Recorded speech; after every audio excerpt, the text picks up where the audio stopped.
Baik, assalamualaikum warahmatullahi wabarakatuh. Berjumpa lagi di mata kuliah teknik laboratorium dan materi kali ini adalah mengenai bentuk dan juga desain laboratorium. Setelah sebelumnya kita mempelajari tentang bagaimana memanajemen laboratorium, kemudian teknik keamanan dan keselamatan di laboratorium dan juga evaluasi di dalam laboratorium. Kali ini kita akan mempelajari bagaimana sebenarnya bentuk serta desain, laboratorium yang representatif, yang bisa digunakan di sekolah-sekolah. Oke. Nah, untuk, kita supaya mengenal bagaimana bentuk dan desain, kita terlebih dahulu harus tahu mengenai tata letak dari, laboratorium MIPA itu sendiri. Jadi biasanya untuk laboratorium MIPA karena ini di sekolah SMP maupun SMA karena sudah terpadu ya, maka dia biasanya dijadikan satu antara laboratorium fisika, biologi, matematika tidak ya, fisika, kimia, dan biologi saja biasanya. Namun ada beberapa sekolah yang memang sudah memisahkan antara beberapa laboratorium ini. Nah untuk, tata letak dari laboratorium MIPA ini biasanya, itu kalau misalnya lokasi atau ruangannya atau kelasnya ini terpisah ya biasanya itu akan berada di satu lokasi yang memang diperuntukkan untuk laboratorium. Sehingga di sini memudahkan ya, memudahkan untuk siswa dalam, eee, apa namanya, dalam kegiatan praktikum gitu ya. Kemudian dan biasanya ini juga, laboratorium ini juga harus mudah untuk terhubung dengan ruang kepala sekolah mungkin ya, atau ruang guru gitu, sehingga bisa memudahkan akses, guru ataupun kepala sekolah saat meninjau atau melakukan, apa namanya, pengamatan langsung ya, pada saat siswa-siswanya itu melakukan praktikum. Oke, dan perlu digarisbawahi di sini bahwa untuk membangun laboratorium itu tidaklah murah ya. Jadi, cukup lumayan mahal gitu, terutama untuk alat-alat dan bahan-bahannya. Dan jika memang kita, tahu bagaimana penggunaan laboratorium, maka kita juga harus memikirkan sistem pembuangan limbahnya juga gitu. Jadi pada saat membangun laboratorium, alangkah baiknya laboratorium itu juga disediakan untuk pembuangan limbahnya, jadi tidak dibuang sembarangan, seperti itu. Nah ini untuk, biasanya di dalam laboratorium itu terdiri dari beberapa, ruangan dan juga beberapa hal yang penting. Nah ini diantaranya adalah adanya ruang persiapan. Ruang persiapan ini biasanya digunakan untuk, siswa pada saat, misalnya menaruh, tas atau menaruh barang-barang yang memang tidak diperlukan untuk praktikum ya, ada loker dan lain sebagainya.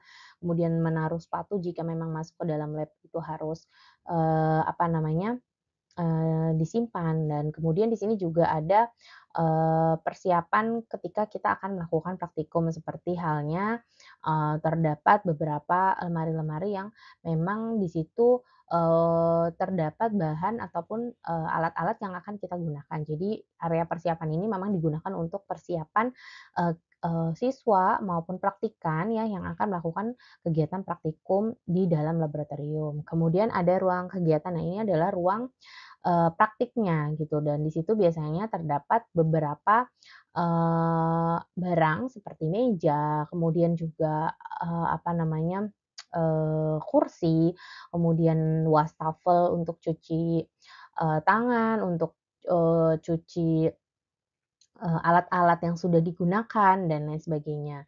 Kemudian di situ ada papan tulis juga, kemudian, instalasi listrik yang memadai juga biasanya kalau apa namanya, ruangan praktikum yang baik itu biasanya di setiap mejanya itu terdapat, apa namanya, stop kontak ya, itu digunakan jikalau kita memang menggunakan peralatan listrik gitu. Jadi untuk memudahkan, kita pada saat praktikum juga. Kemudian juga ruangannya, dipenuhi dengan atau perlu adanya sistem pendingin ruangan, kemudian sirkulasi udara yang baik, seperti itu, lampu yang terang dan lain sebagainya.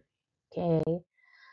Nah, bentuk dan desain laboratorium MIPA ini berkaitan erat dengan, beberapa hal seperti desain ruangan termasuk bagaimana atau berapa luas ruangannya, kemudian di sebelah mana letak mejanya, meja praktikumnya, kursi, kemudian keran untuk cuci tangan, untuk cuci, alat-alat, praktikum dan juga wastafel. Kemudian, setelah itu adalah, perlengkapan ruangan.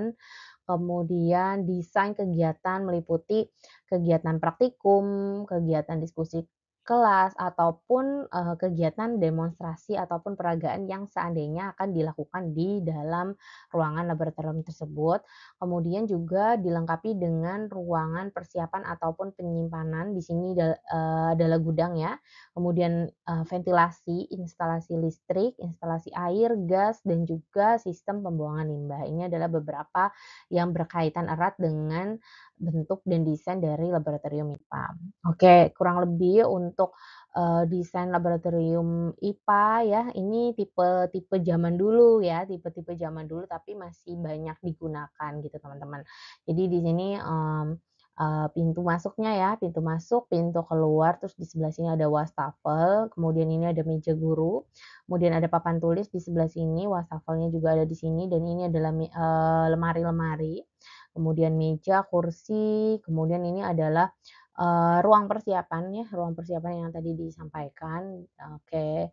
Kemudian di sini adalah ruang simpan, artinya di sini adalah gudang gitu ya. Oke.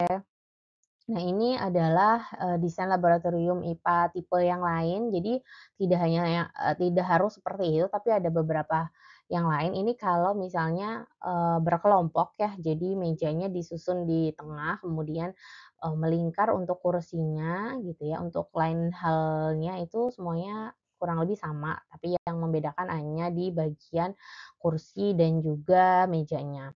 Nah, kemudian ini kalau bekerja di, laboratorium lebih spesifik lagi adalah laboratorium molekuler ya. Di sini perlu adanya komputer, kemudian juga ada mikroskop, ya, kemudian ada beberapa, alat-alat yang memang difungsikan untuk, biologi molekuler itu sendiri. Oke. Nah, kemudian ini untuk pertama adalah desain ruangan. Jadi, di dalam ruangan laboratorium itu kan memerlukan, apa namanya, meja dan kursi ya. Tapi yang perlu kita pahami adalah, praktikan di sini juga memerlukan ruang gerak. Nah, ruang geraknya kita sediakan sekitar 2 meter. Agar apa? Agar agar tidak penuh, tidak sesak, tidak berhimpitan ya, supaya juga memudahkan pergerakan siswa pada saat melakukan praktikum. Misalnya membutuhkan, bahan yang kurang, dia mau mengambil atau mengambil alat yang ketinggalan dan lain sebagainya itu, tidak berhimpitan dengan praktikum yang lain gitu ya. Jadi bisa disesuaikan untuk mejanya, kursinya gitu ya, sesuai dengan kebutuhan dan di sini juga perlu diketahui bahwa untuk, guru itu juga harus ada meja dan kursi yang strategis sehingga bisa untuk, melihat ya, melihat atau mengevaluasi kegiatan murid ataupun juga membantu kegiatan murid. Biasanya letaknya di tengah ataupun di sebelah kanan atau kiri gitu ya, seperti itu. Tapi di depan. Oke, kita lanjut ya. Kemudian juga, di dalam ruangan itu selain selain meja, kursi, terdapat juga wastafel. Di sini tempat cuci peralatan praktikum, wastafel untuk tangan, kemudian tempat cuci peralatan praktikum ini sebaiknya dipisah ya, sebaiknya gitu. Karena untuk cuci tangan dan, apa namanya, peralatan ini, punya fungsi yang berbeda gitu ya. Jadi peralatan ini biasanya sesudah digunakan itu kan kotor ya, jadi, banyak, bahan kimia yang sudah dipakai dan lain sebagainya. Khawatir kalau di tempat yang sama itu dapat menimbulkan, kontaminasi gitu ya. Kemudian, harus ada instalasi air bersih dan air limbah. Jadi ini perlu apa namanya, diketahui bahwa kenapa juga harus dipisah tadi supaya air limbahnya juga tidak tercampur kalau bisa gitu untuk wastafel dan juga tempat cuci peralatan, alat-alat yang, sudah dipakai untuk praktikum itu sebaiknya terpisah gitu ya. Kemudian, ada beberapa tempat sampah juga yang harus, diperhatikan. Dalam hal ini tempat sampah juga harus dibedakan ya, ada sampah kering, sampah basah, kemudian yang berlimbah juga ya, itu juga harus dipisahkan, tidak boleh dijadikan satu, gitu. Kemudian Perlengkapan ruangan dalam hal ini seperti, contohnya misalnya di dalam laboratorium itu kan tadi Mhm. karena laboratorium MIPA ya, jadi ada matematika, fisika, biologi, kimia, itu perlengkapannya yang ada di dalam ruangan praktikum juga pasti berbeda gitu ya. Di sini kalau pada umumnya biasanya itu membutuhkan almari ya, ada almari yang tertutup rapat, ada almari yang, terbuka, kemudian ada meja untuk praktikum ya, kemudian kursi, dan juga kalau membutuhkan, meja di depannya untuk demonstrasi itu juga silahkan gitu ya, tergantung. Nah ini kalau untuk, laboratorium biologi biasanya kalau kita membutuhkan akuarium ya untuk memelihara, beberapa jenis ikan ataupun udang dan lain sebagainya, kemudian herbarium, insektarium, kandang hewan, meja preparat, kemudian instalasi air bersih dan air limbah, dan juga listrik. Kemudian untuk, laboratorium kimia misalnya ada lemari-lemari khusus ya, kemudian juga meja dan kursi praktikum, meja demonstrasi, kemudian instalasi air bersih, limbah, gas, serta listrik juga. Untuk fisika juga pastinya instalasi listrik, kemudian air dan limbah, gas, kemudian meja riset, dan lain sebagainya. Matematika juga membutuhkan lemari, kemudian almari perangkat, dan peralatan praktikum, meja, kursi, dan lain sebagainya. Kurang lebih sebenarnya sama, tapi mungkin yang membedakan di sini ada beberapa hal spesifik terutama untuk yang di biologi ya, karena biologi, dan kimia gitu ya, karena ada beberapa bahan-bahan kimia yang memang dipakai pada saat praktikum, jadi kita membutuhkan lemari yang khusus gitu. Kemudian juga untuk biologi biasanya karena kita memakai, memakai mikroskop, kemudian beberapa alat-alat optik, itu juga dipakai atau ditaruh di lemari khusus ya, seperti itu. Kemudian desain kegiatan, praktikum. Nah ini, praktikum ini merupakan kegiatan laboratorium yang dilaksanakan oleh praktikan, dengan bimbingan ataupun tanpa bimbingan dari guru.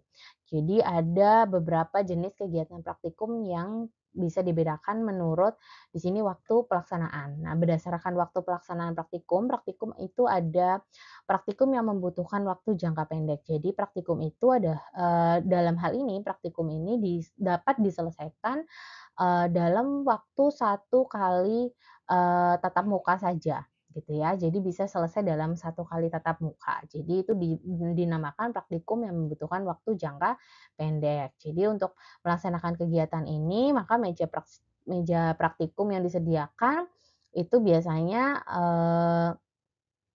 dan juga perangkat percobaan itu berbeda-beda. Kemudian untuk ini biasanya bisa dilakukan secara paralel ataupun seri ya, gitu. Jadi tergantung dari praktikumnya apa.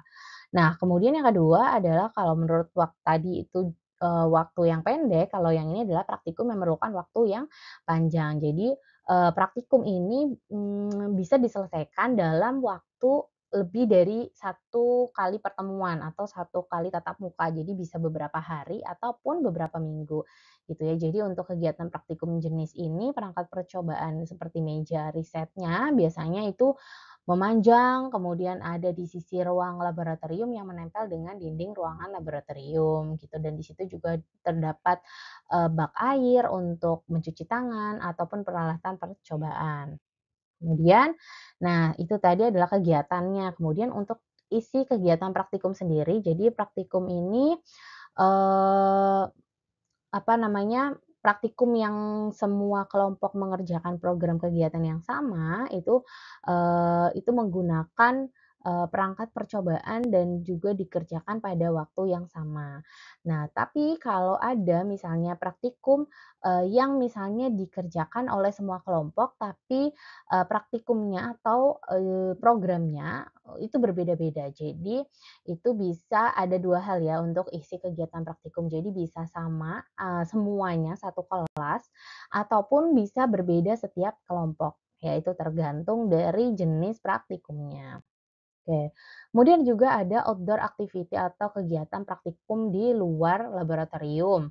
Nah ini, biasanya itu praktikan akan mengerjakan kegiatan praktikum yang programnya itu berbeda-beda atau temanya berbeda-beda, tapi ini disusun sedemikian rupa gitu sehingga nanti praktikum itu bisa dilaksanakan secara bergilir antar kelompok yang satu dengan yang lain, supaya yang lainnya juga bisa, mengamati ataupun, melakukan kegiatan praktikum yang sama dengan kelompok yang lain gitu. Jadi rata semuanya ya.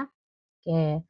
Kemudian untuk bentuk kelompok kerja dalam satu, kegiatan praktikum itu bisa, macam-macam ya. Yang pertama itu bisa, dalam kelompok yang, besar gitu. Jadi di sini, perlu diketahui bahwa semakin besar jumlah kelompok, maka justru akan semakin tidak efisien sebenarnya. Karena apa? Karena ketika jumlah siswanya itu semakin banyak, maka akan banyak siswa itu yang tidak melakukan kegiatan apapun. Jadi kan biasanya kalau dalam satu kelompok itu yang aktif hanya 2 sampai 3 siswa saja, yang lainnya pasti hanya melihat, kemudian, tidak mengerjakan apapun gitu, malah justru akan menghambat kegiatan praktikum gitu. Jadi, sebaiknya itu juga harus difikirkan dalam pembentukan kelompok, praktikum ini.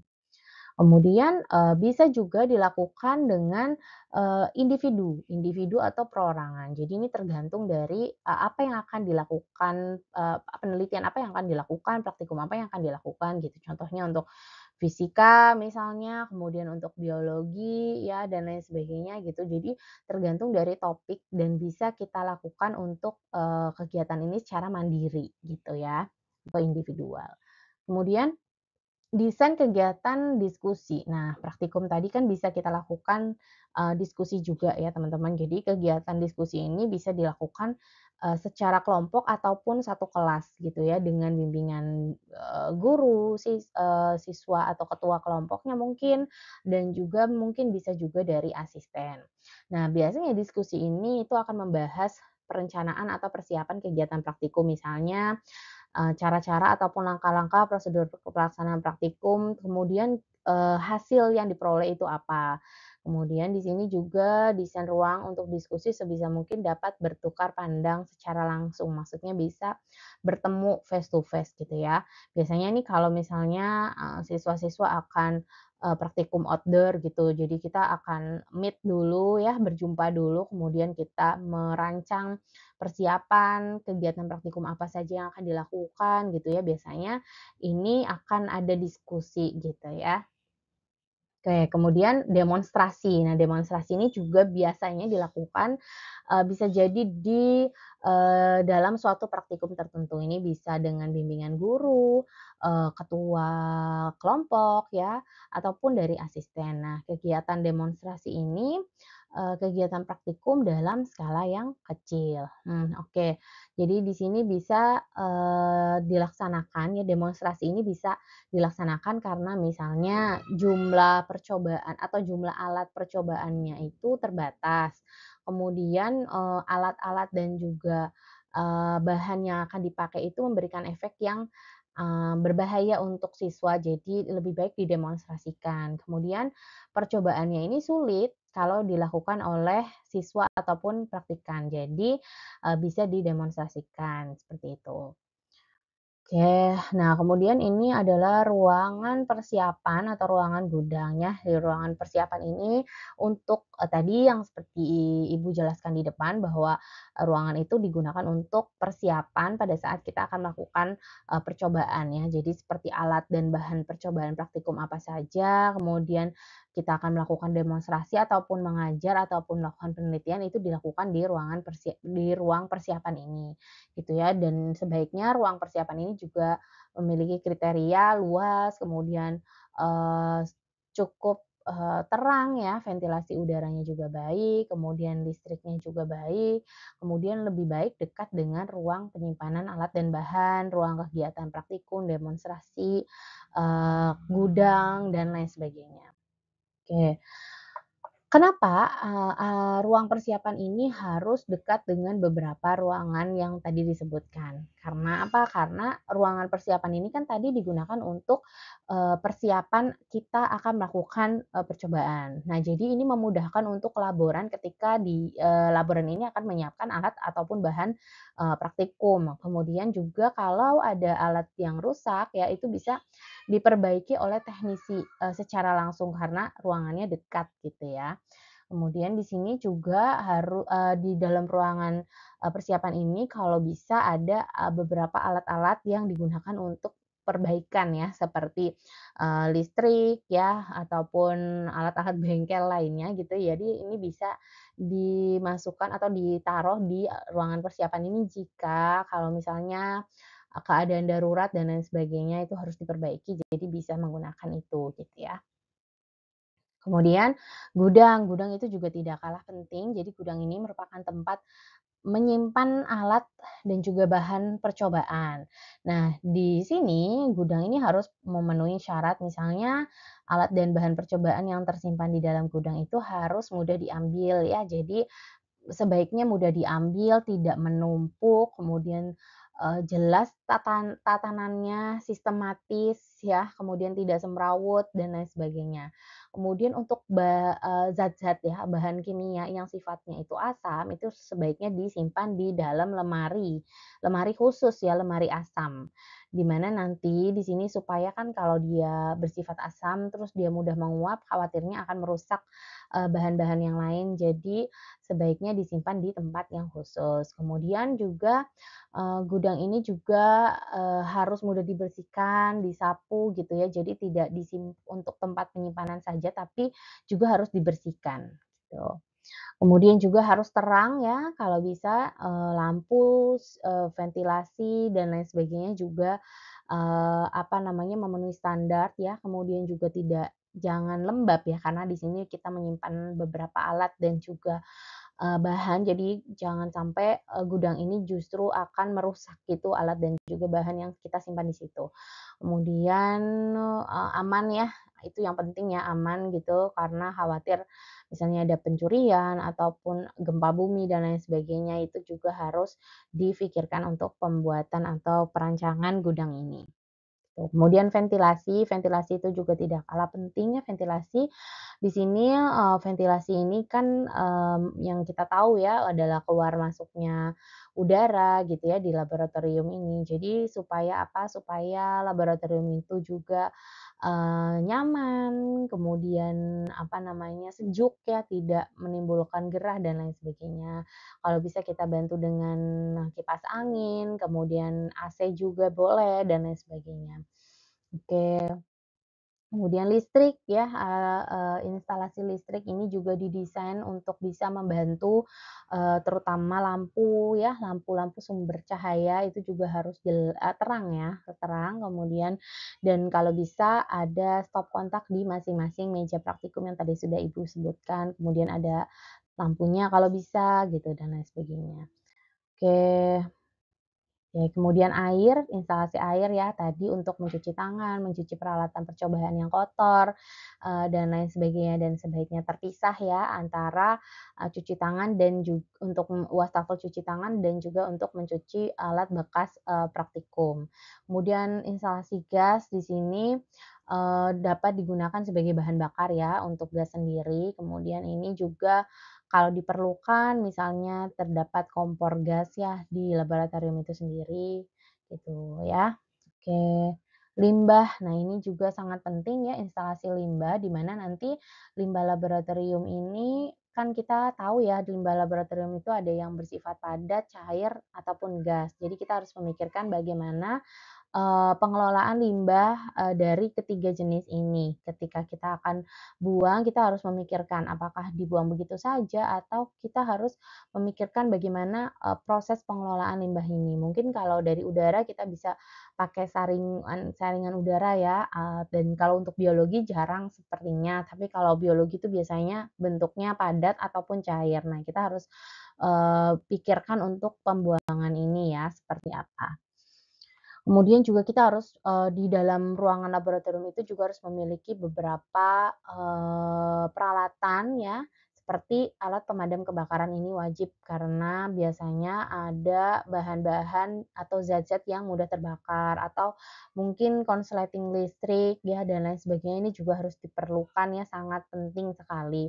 Kemudian juga alat P3K ini juga tidak kalah penting karena khawatir yang, terjadi kalau misalnya seandainya alat-alat kaca ya, misalnya contohnya beker gelas atau tabung reaksi dan lain sebagainya itu pecah, kemudian mengenai kaki atau tangan, ya kita punya P3K ya untuk bisa segera, menolong gitu praktikan pada saat, apa namanya, terjadi kecelakaan tersebut.